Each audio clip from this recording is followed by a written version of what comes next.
In the 1950s, America had broken free from the shackles of wartime economics. It was walking with the swagger of a nation that had the world by the tail. Scientists had harnessed nuclear energy. Jet-propelled airplanes were breaking speed records, and the race to space was on. But perhaps more than anything else, one thing melded imagination and consumerism, putting this era in perfect context. The concept car. Unlike satellites, rockets, and jet planes, these dream cars were accessible. People flocked to auto shows to see concept cars in their titanium-bodied glory.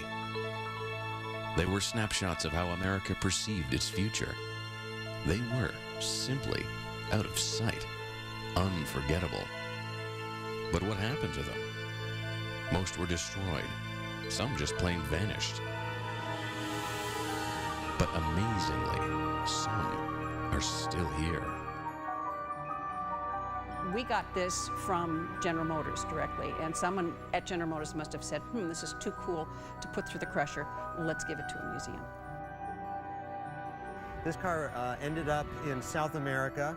It was painted a kind of a gold color. The grille was slightly changed. A couple of other details were changed, but fortunately it survived. It was deemed important enough to keep and rescue and not throw away. Reintroducing the 1956 Buick Centurion and the 1954 Plymouth Explorer.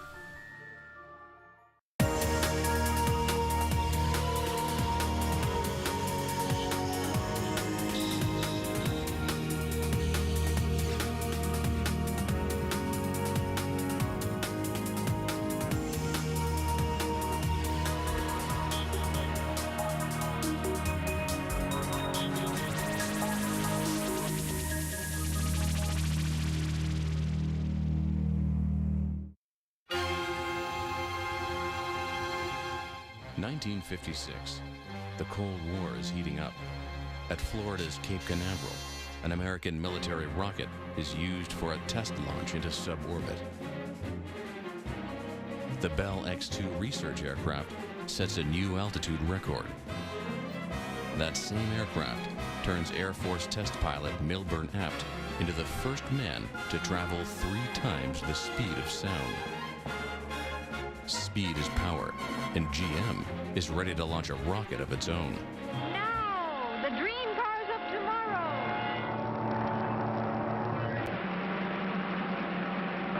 Buick presents the sleek Centurion. Driving Coat by Montesano of New York.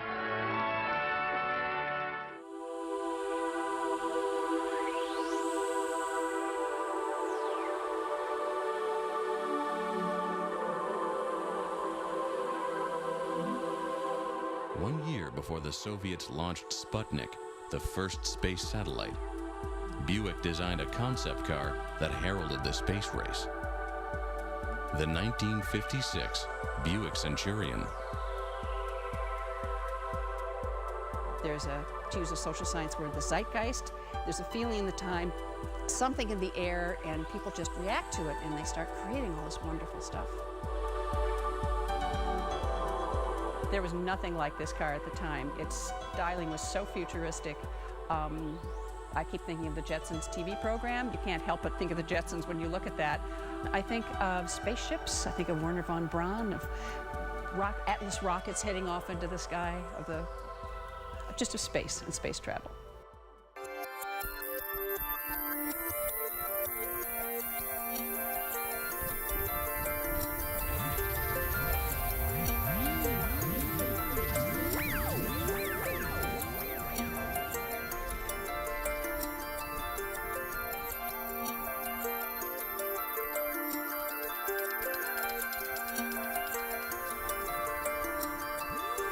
This was a car to show off the very best design.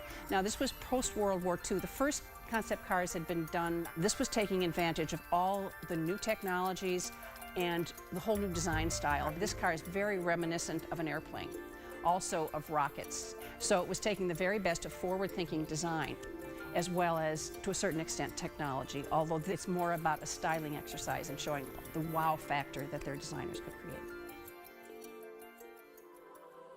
Designer Chuck Jordan and his team at General Motors wanted to strike the right chord at the right time. They knew enough about the car-buying public to take their cues from the world of aeronautical design. The most unique feature of the Buick Centurion is its transparent roof. With the jet fighter influence, it enabled folks to have a very nice view of their surroundings. The only problem was it let in UV, created a lot of heat, and folks got really hot in this car. So the fix, a couple of air intake vents at the front of the cowl, which allowed air into the vehicle through the roof line and exited out the rear vent.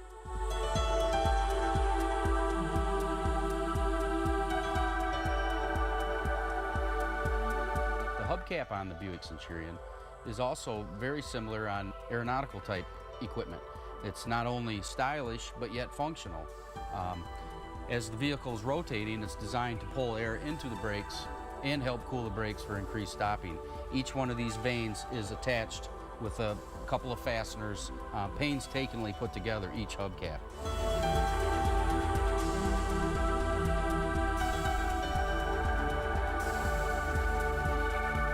Not only aircraft innovation on the exterior, but on the interior as well. The Centurion was equipped with a unique selector for the transmission, as well as a speedometer that actually rotated rather than the needle moving, similar to what you'd see in a jet fighter. As well as the very cool AM radio and its unique design. The biggest feature on this car was its backup camera system. This car was equipped with no mirrors, so it had a camera to take a look at everything that's going on behind you. This feature was so far ahead of its time, here it is some 50 years later that we are just now seeing this show up in production vehicles. Under the hood of the Buick Centurion is a 322 cubic inch production V8 with side draft Carter carburetors and a custom-built intake manifold, highly polished and a lot of chrome for show. There's no provisions to put fuel in this engine. There's no gas tank. This car looked really, really fast, but how do you put gas into a car with no gas tank? The 1956 Buick Centurion has aerodynamic design. It has a V8 engine, but it doesn't have a gas tank. It's not solar. It's not electric. In fact, it didn't even move. If anyone had designs on testing out the Centurion's horsepower, they were going to have to use real horses. This car looked sleek and fast standing still, because that's all it did. With no fuel tank, the only place this car was going to rocket was through the imagination of the car-buying public. The 1956 Buick Centurion certainly had the celestial wow factor, but practicality wasn't a strong suit. Bubble tops are not practical in any way, shape, or form. Think of it in a rainstorm, think of it in a rollover accident. And as yet, no one has figured out how to make the bubble top safe. The styling of it, the technological innovations simply were not something that were going to show up in production cars. Production car has to be designed to take into cognizance production costs, material costs, and so they had to really think that through. The concept cars were one of a kind, as the Centurion is. And it was just great advertising for General Motors. It showed off their ability of their designers.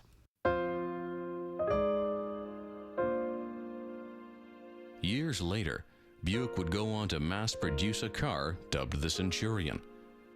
But it wasn't the type of car that George Jetson would drool over.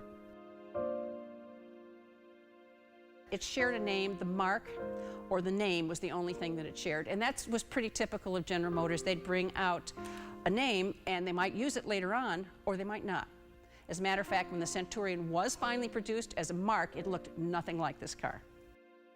The final production version of the Centurion had a very short run, from 1971 to 1973.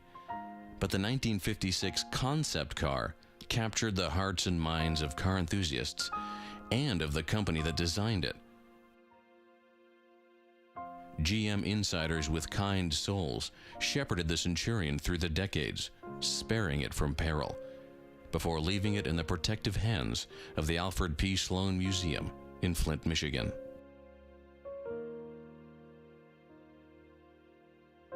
We know very little about what actually happened with this car. Many of the concept cars were just put in storage, and General Motors, as all automotive companies, are there to make money. And once this wow factor, its utility as a concept car, a dream car passed, very often they were either crushed, discarded, stuck away in warehouses. We got this from General Motors directly, and someone at General Motors must have said, this is too cool to put through the crusher, let's give it to a museum.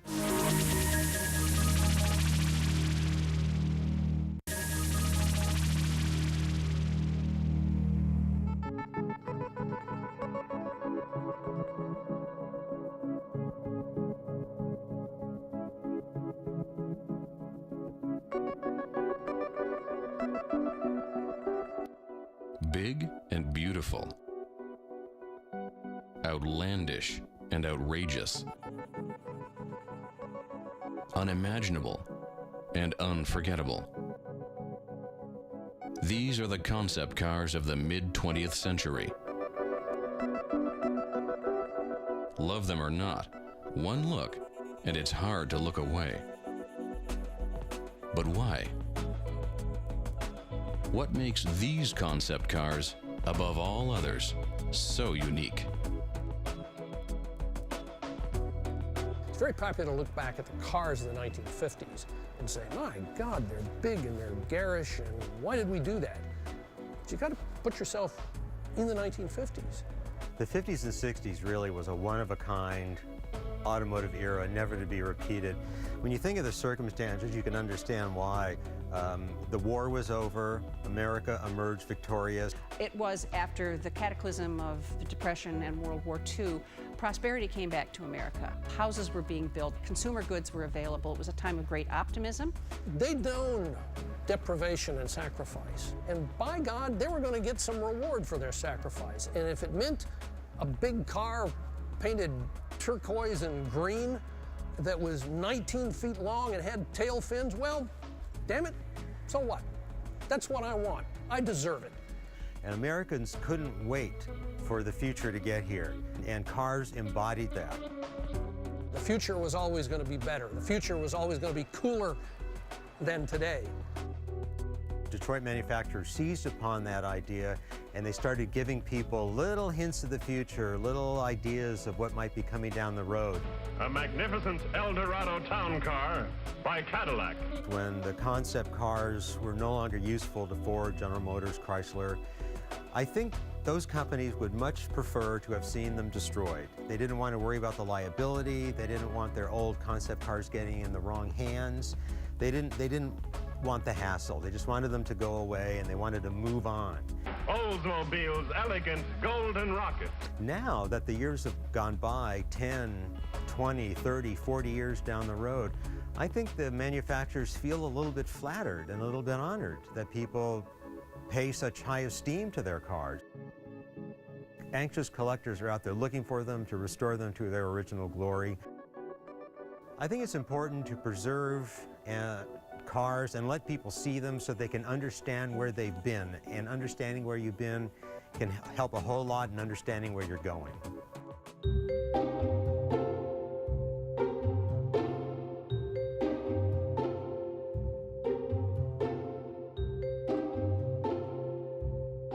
While other companies wanted to take car enthusiasts to the moon, Chrysler took car enthusiasts on a slightly different expedition.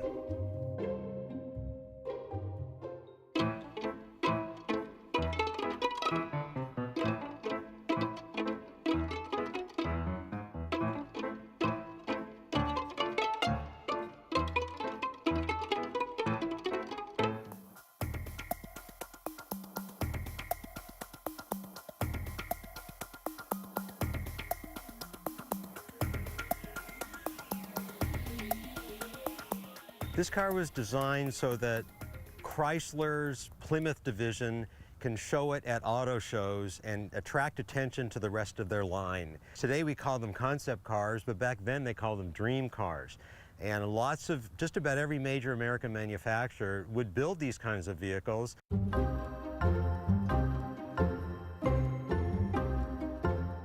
The early 1950s.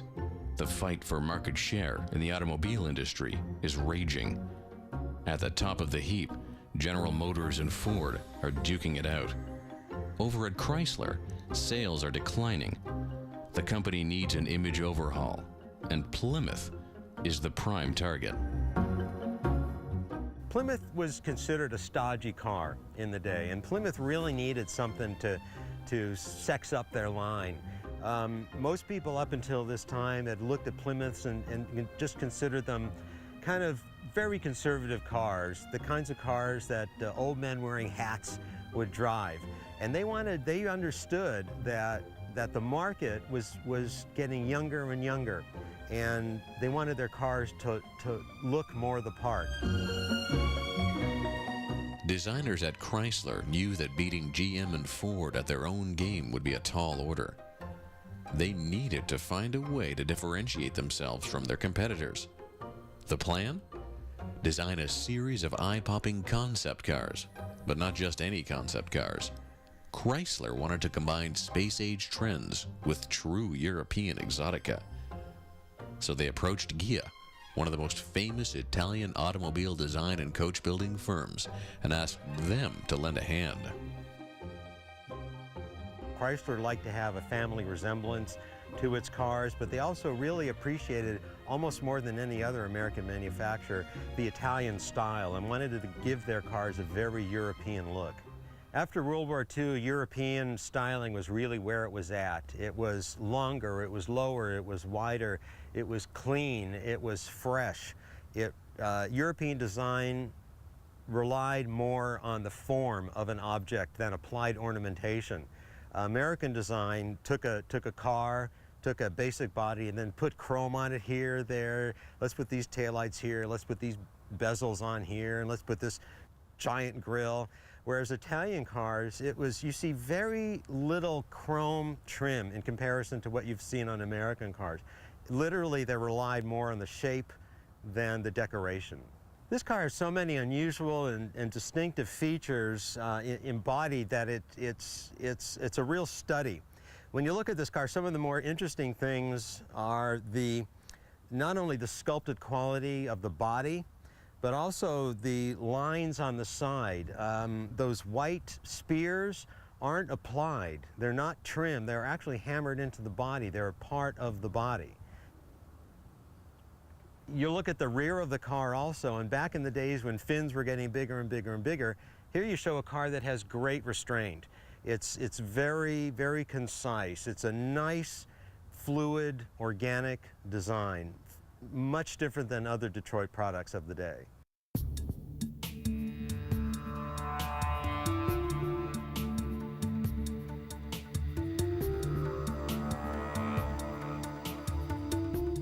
In an era of turbine engine experimentation and technical revelations, the 1954 Plymouth Explorer was different.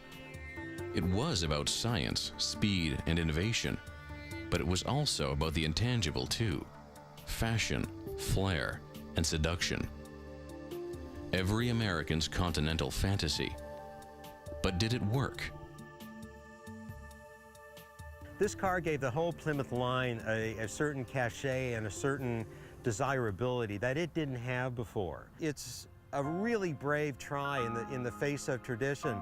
This car was about attracting attention for Plymouth on the show circuit. But in the end, widespread admiration would be this mystery car's sole achievement.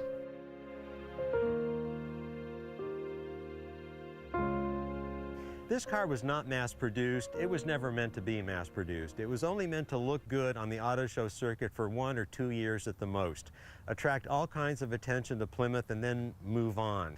But this car, in its day, nothing was newer than that car. A year later, nothing was older. But there's a lot of things on here that just, because of how this car was built and because of the nature of a one-of-a-kind car, could not have made it onto production cars. There's some lines on this car that you could only achieve by hand hammering in one person at a time individually that you can't get on a big body press in Detroit. The 1950s drew to a close. The Plymouth Explorer had exhausted the show circuit. This beautiful concept car was almost lost to the obscurity of private ownership. Fortunately, it was saved from this fate.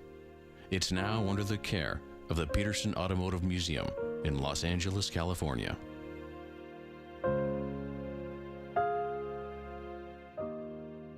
This car ended up in South America. It was painted a kind of a gold color. The grille was slightly changed. A couple of other details were changed, but fortunately it survived. It was deemed important enough to keep and rescue and not throw away.